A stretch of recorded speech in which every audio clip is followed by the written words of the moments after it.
Graça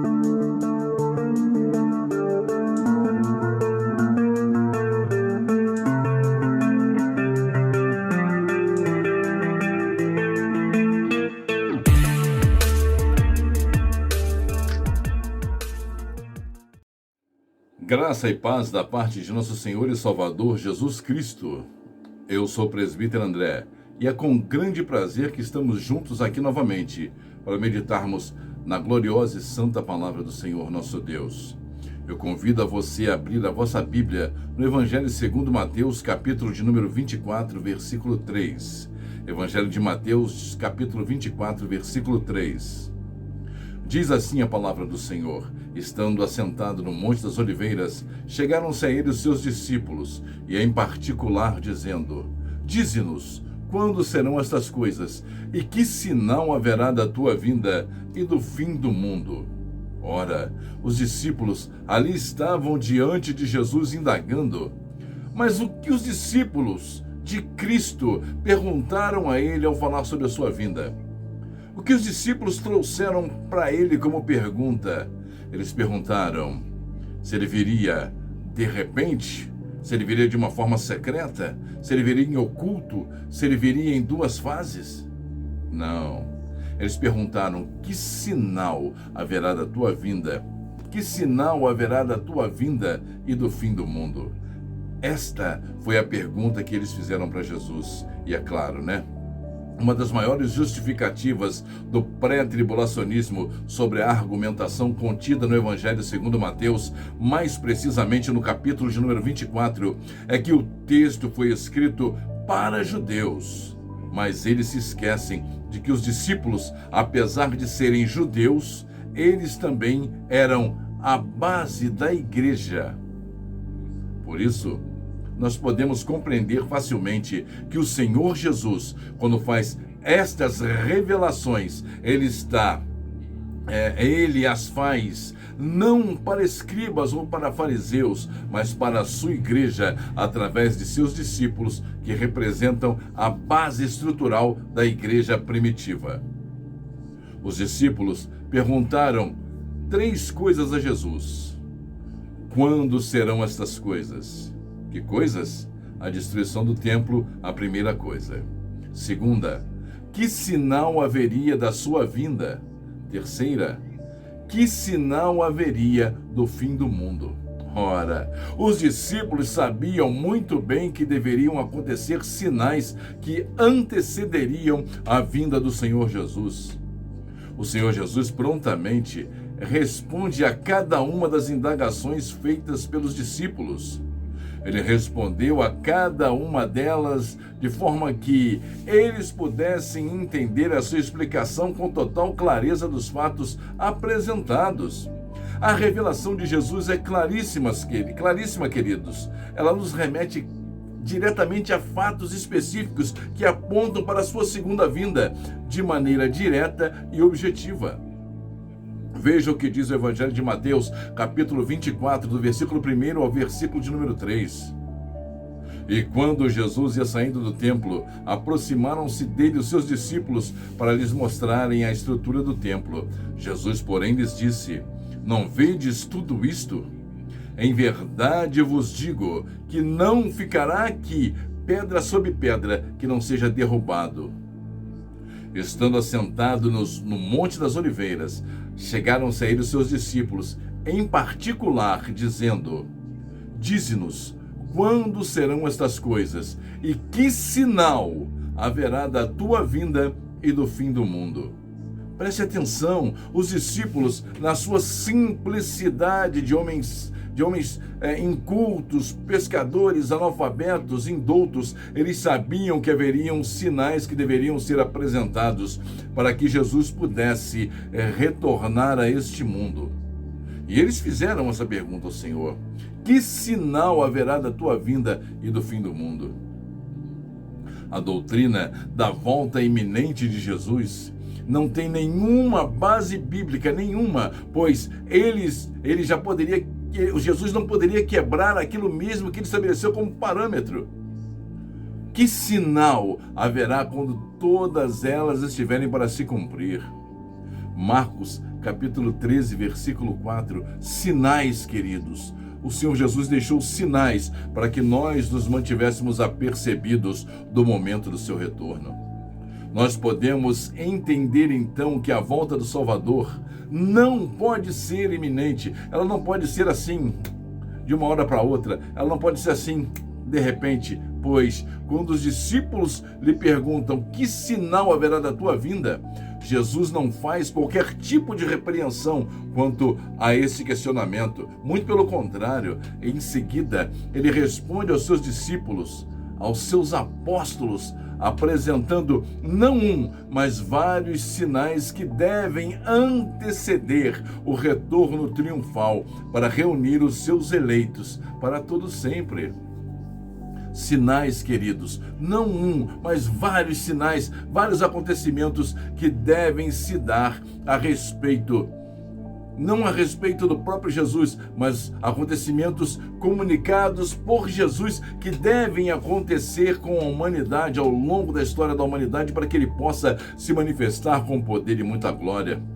Então, de acordo com a correta interpretação bíblica, com a correta exegese, o nosso Salvador não virá, preste atenção, não virá antes de se cumprirem todos os sinais que ele mesmo deixou, que ele mesmo determinou para que acontecesse. Ele não vai vir a qualquer momento, ele não vai vir a 5 minutos, ele não vai vir a 10 minutos como te ensinaram. Isso não vai acontecer. Os sinais que ele apresentou têm que se cumprir antes que ele apareça nos céus com poder e muita glória. Mateus 24 é um texto que foi redigido para a igreja e não para os judeus, como tentam ensinar alguns pré-tribulacionistas. Sendo assim, uma resposta às perguntas dos discípulos de Jesus, quando fazemos esta referência, estamos também nos incluindo neste contexto, pois, assim como os apóstolos, nós somos parte da igreja que se reunirá nos ares no retorno triunfal do nosso Salvador. É mais que óbvio, queridos, a condição apresentada pelo Senhor referente à sua vinda no que diz respeito ao dia e à hora em que ele retornará. Mas é inquestionável que o próprio Senhor Jesus deixou vários sinais que apontam para os acontecimentos que certamente devem ser observados como indicadores da inegável proximidade do seu aguardado retorno para desposar a sua noiva. Sinais como fomes, guerras, pestes e até mesmo o surgimento do anticristo, do antimessias, relatado em 2 Tessalonicenses capítulo 2, versículos 3 e 4, são sinais inegáveis de uma sucessão de fatos que antecedem o retorno triunfal do Messias, algo completamente desprezado pela doutrina pré-tribulacionista, que afirma não ser necessário a apresentação de sinais que venham anteceder e preparar a igreja para o encontro com o noivo, tendo em vista que, segundo sua doutrina, o retorno do Messias pode acontecer a qualquer momento, algo que não há tipo de amparo bíblico, não há respaldo bíblico, não existe nas escrituras sagradas, não existe um texto direto sequer que diga que a igreja vai ser retirada da terra de forma secreta, que a igreja vai ser retirada da terra num arrebatamento antes das trombetas, antes que aconteça a grande tribulação. Não existe nenhum tipo de relato bíblico que nos mostre esse acontecimento. Se você conhece algum relato bíblico sem interpretação teológica ou filosófica, coloque nos comentários. Pode questionar o vídeo, vai ser respeitada a sua opinião, mas se você conhece algum texto direto, algum texto que contradiga que Jesus Cristo vem de uma forma eminente, algum texto que mostre que Jesus vem de uma forma eminente, coloque nos comentários. Coloque, você vai ser muito bem ouvido, respeitado, e se o seu argumento for coerente, eu vou colocar aqui para que as pessoas vejam. Jesus faz uma advertência aos seus discípulos. Essa advertência também é para os nossos dias, pois ele já sabia que ensinamentos heréticos seriam disseminados no meio da igreja. Por isso, ele foi categórico em sua afirmação. Categórico porque ele sabia que ensinamentos heréticos, como o arrebatamento iminente, o arrebatamento secreto, o sequestro invisível, a vinda em duas fases, a teologia louca que criaram para trazer uma certa tranquilidade para a igreja, dizendo que a igreja é noiva, ela não vai passar pela grande tribulação, porque a igreja não pode passar por sofrimento, Jesus não vai permitir que ela passe por sofrimento. E Paulo? Foi decapitado. Pedro morreu de cabeça para baixo. Estevão, um jovem apedrejado até a morte, eles não eram a noiva? Eles não faziam parte desse contexto? Ou esqueceram de falar para eles que eles não poderiam passar por isso? Exatamente por esse aspecto, por causa de doutrinas heréticas ensinadas dentro das igrejas, dentro dos templos, desde 1830, uma doutrina nova, uma doutrina que foi trazida há pouco tempo. Jesus nos dá essa advertência: acautelai-vos que ninguém vos engane. Está lá em Mateus capítulo 24, versículo 4. Acautelai-vos que ninguém vos engane. Preste atenção, eu vou partir para uma forma mais popular. Olha o que Jesus quer dizer de uma forma mais popular, não quer dizer que ninguém vos engane.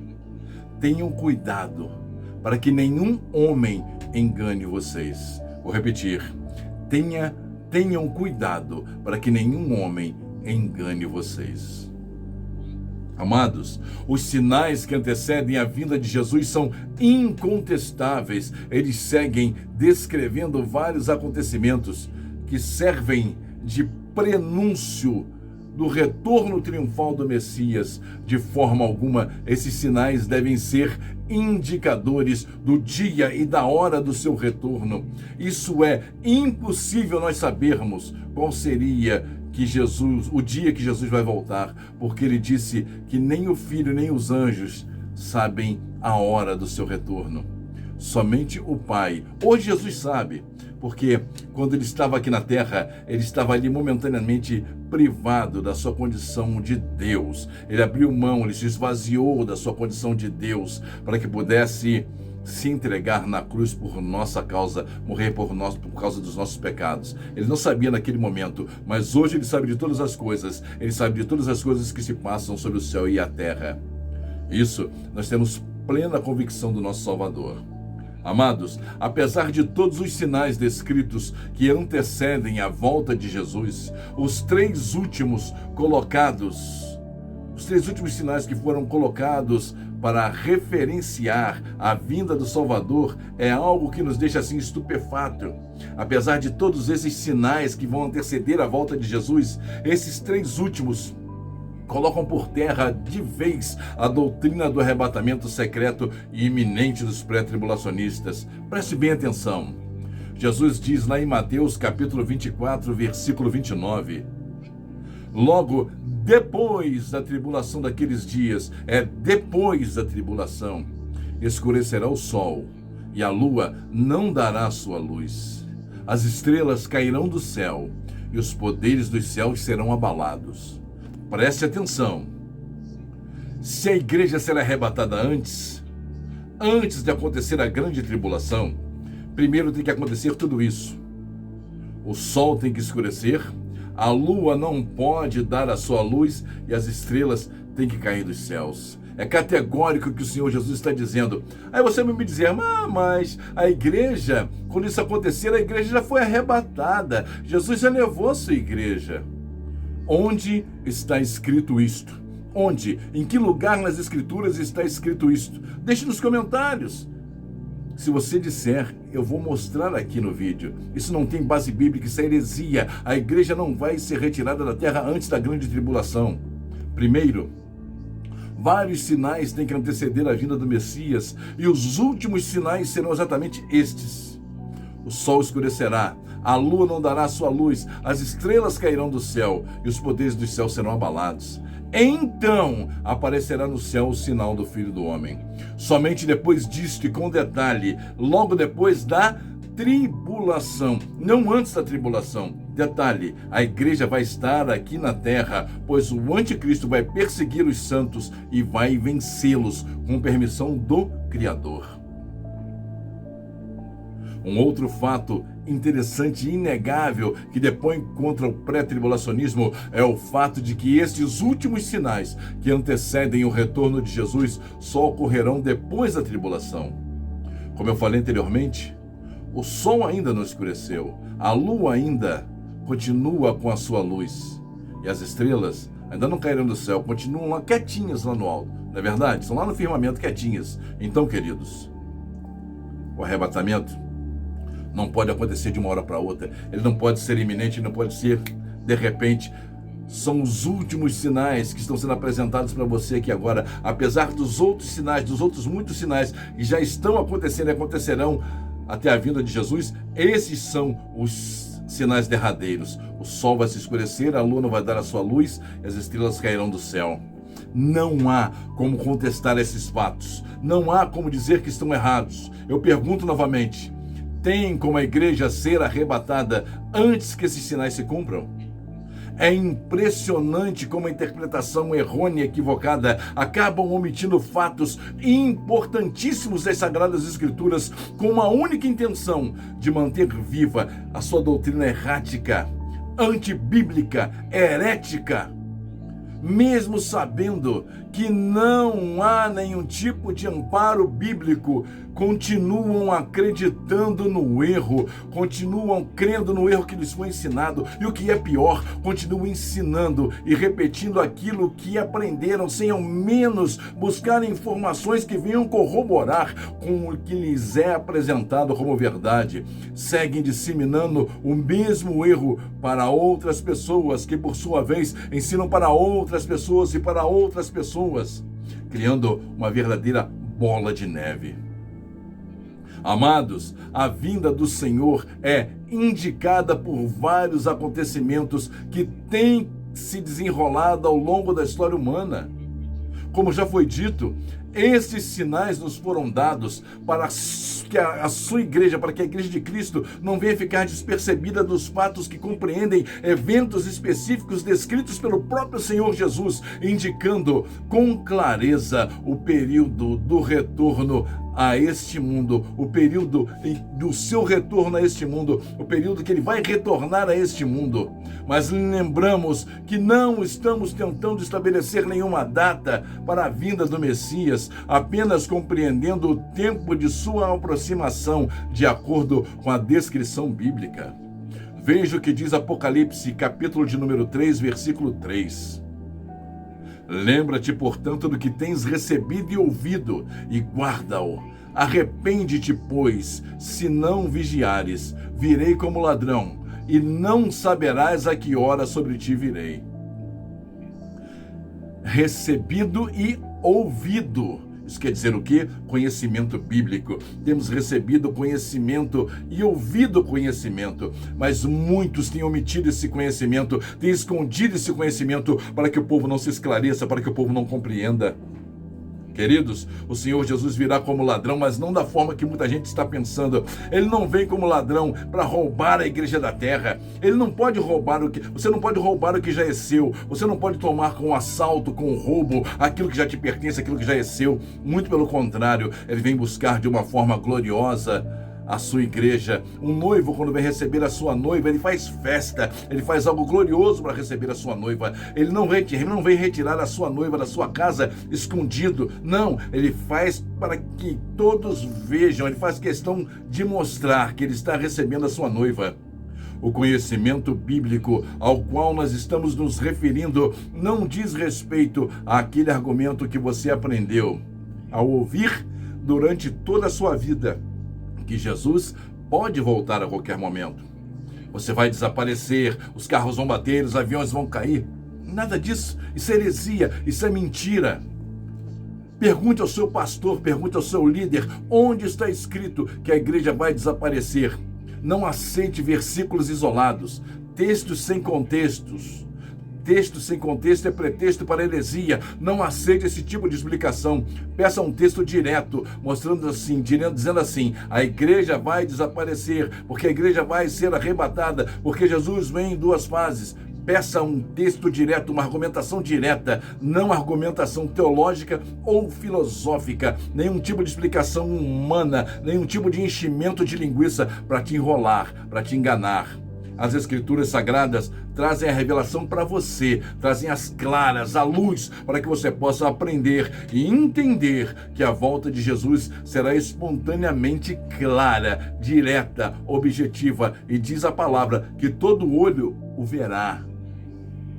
Os sinais que nós encontramos nas Sagradas Escrituras não fazem qualquer referência a um rapto secreto que pode ocorrer a qualquer momento, mas apontam para circunstâncias que têm como função principal alertar os salvos, os eleitos que se dedicam a ler, estudar as Sagradas Escrituras Sagradas para poderem encontrar nelas a verdadeira revelação que aponta para a vinda, para a parousia no grego. Parousia no grego é a vinda do Senhor Jesus, tá bom?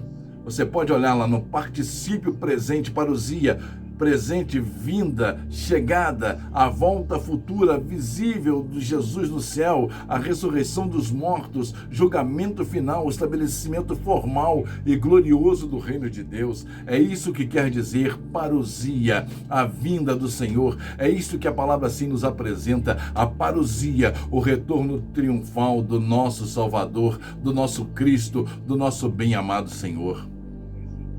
Por mais lindo, por mais bonito que possa parecer, a igreja não será poupada dos adventos da grande tribulação. Lembrando, queridos, grande tribulação não é ira de Deus. Ira de Deus será contra os ímpios. A ira de Deus será apresentada contra os ímpios, contra os bodes e não contra os cordeiros. Tá certo, querido? A grande tribulação é a ira de Satanás contra a igreja, é a ira do anticristo contra a igreja. Isso é grande tribulação, mas a ira de Deus não é para a igreja. Paulo diz que nós não estamos destinados para a ira, nós não estamos destinados para isso. Mas a igreja de Cristo sempre sofreu perseguições, tribulações, e nos nossos dias, no final dos tempos, não será diferente. Leia Apocalipse, capítulo 13, você vai entender o que eu estou dizendo a respeito da perseguição que a igreja vai sofrer na terra quando ocorrer a grande tribulação. E quando ela acontecer, a igreja estará aqui na terra. Preste atenção no que diz aqui. A igreja não será tirada de qualquer maneira. Um dos maiores sinais é apresentado pelo apóstolo Paulo em 2 Tessalonicenses, no capítulo de número 2, do versículo 1 ao versículo 4. A palavra diz assim: Ora, quanto à vinda do Senhor Jesus Cristo e a nossa reunião com Ele, rogamo-vos, irmãos, que não vos movais facilmente do vosso modo de pensar, nem vos perturbeis, quer por espírito, quer por palavras, quer por epístola, como enviada de nós, como se o dia do Senhor estivesse já perto. Ninguém de modo algum vos engane, porque isto não sucederá sem que venha primeiro a apostasia e seja revelado o homem do pecado, o filho da perdição, aquele que se opõe e se levanta contra tudo que se chama Deus ou é objeto de adoração, de sorte que se assenta no santuário de Deus, apresentando-se como Deus. Existe sinal maior que esse? O próprio apóstolo Paulo dizendo que de modo algum, ninguém de modo algum vos engane. Isso não vai acontecer sem que antes tudo isso aconteça. Isso que o arrebatamento da igreja, a volta de Jesus, não vai acontecer sem que primeiro a apostasia aconteça e seja revelado o homem do pecado, o filho da perdição. É um outro sinal que está embutido, está incluído no retorno triunfal do Senhor Jesus. Por mais lindo, por mais bonito que seja, a igreja não será poupada dos eventos que virão sobre a terra durante a grande tribulação. A igreja vai estar aqui. Um dos maiores sinais é apresentado pelo apóstolo Paulo, como nós vimos anteriormente. Sinal incontestável, a vinda do anticristo, que não pode acontecer depois, mas sim antes da vinda de Jesus. Leia com atenção os evangelhos, principalmente o Evangelho 24 de Mateus, Lucas 21, Marcos 13, e tire suas conclusões a respeito dos sinais que o próprio Senhor Jesus deixou para que a sua igreja possa ver e compreender que o cerco está se fechando. Em breve, o anticristo irá se manifestar ao mundo e você não terá sumido, você não terá desaparecido quando isso acontecer, como afirmam alguns pregadores que precisam se segurar nessa doutrina fantasiosa e absurda para poder venderem os seus livros e continuarem a dominarem as massas pelo medo, pela ignorância, privando-as do verdadeiro conhecimento contido nas Sagradas Escrituras e que está ao alcance de todos, completamente de graça. Creiam, queridos, a igreja permanecerá aqui neste mundo. Leiam, se informem, tirem suas dúvidas, não permitam-se ser enganados. Leiam Mateus, Marcos, Lucas. Leia Lucas 24, Lucas 21, Marcos 13, façam anotações, façam indagações, perguntem. É isso que está escrito. Se alguém disser para você que isso é para os judeus, não acredite. Não acredite que isso é para judeus, pois o próprio apóstolo Paulo diz que não há diferença, não há separação entre gregos e judeus. É um só povo, uma só igreja, um só Senhor, um só pastor. Somente Cristo Jesus é o nosso Senhor e o nosso Salvador. Leia, se informe, busque informações, se coloque na presença do Senhor e não permita que ninguém te engane. Abandone as séries de TV, abandone as redes sociais, as telenovelas e passe mais tempo lendo e estudando as Sagradas Escrituras, pois são nas Sagradas Escrituras que nós podemos encontrar a verdade, a salvação e a perfeita paz que só Jesus, só o Salvador pode nos dar.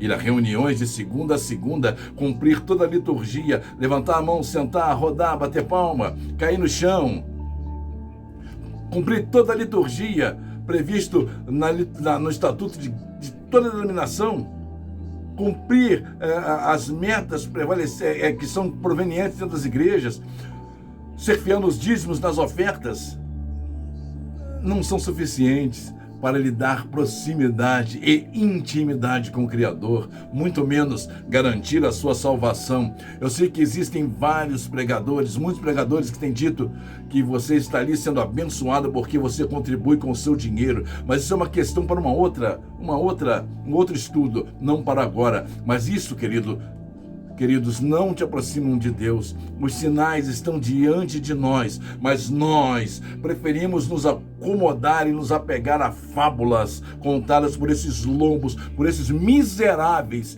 que amam dinheiro, que amam a sua oferta. Sabe para quê? Para bancar mansões, carros de luxo, viagens para outros países, para a praia. Não é para ajudar no evangelho que eles querem teu dinheiro, não. Eles querem o teu dinheiro para ostentar luxos para si e para suas famílias. Não seja enganado. Leia a Bíblia, peça conhecimento ao Criador, peça que Ele abra os seus olhos e te dê entendimento para olhar e ver verdadeiramente, enxergar a verdade, para entender verdadeiramente aquilo que o Senhor tem preparado para você. Não permita-se ser enganado, não permita-se ser iludido. Permita que o Espírito Santo entre na tua vida e faça você diferente, transforme você, mude a sua vida. Peça a Deus que te mostre a verdade. Peça ao Espírito Santo que te mostre a verdade. Diga a Ele: Pai, me mostra a verdade, eu quero conhecer a verdade, me encha da verdade. A palavra diz: conhecereis a verdade vos libertará. E a verdade chama-se Cristo Jesus, chama-se Jesus Cristo. Por isso, busque, clame, e Ele vai abrir os teus olhos, Ele vai te mostrar verdadeiramente qual é o caminho. O caminho é Ele mesmo, o caminho é o próprio Cristo, como está escrito no Evangelho de João: eu sou o caminho, a verdade e a vida. Ninguém vem ao Pai senão por mim. Amém? Fique com Deus, que esta palavra tenha entrado no seu coração e faça de você verdadeiramente um servo, uma serva do Altíssimo, do nosso Criador, que Ele possa estar na tua vida. Se você gostou desse vídeo, deixe o seu like, inscreva-se no canal, ative o sininho, deixe o seu comentário e nos ajude a ranquear no YouTube para que mais e mais pessoas possam ouvir a palavra de Deus. Um beijo no coração e até o próximo vídeo, se Deus assim nos permitir. Graça e paz.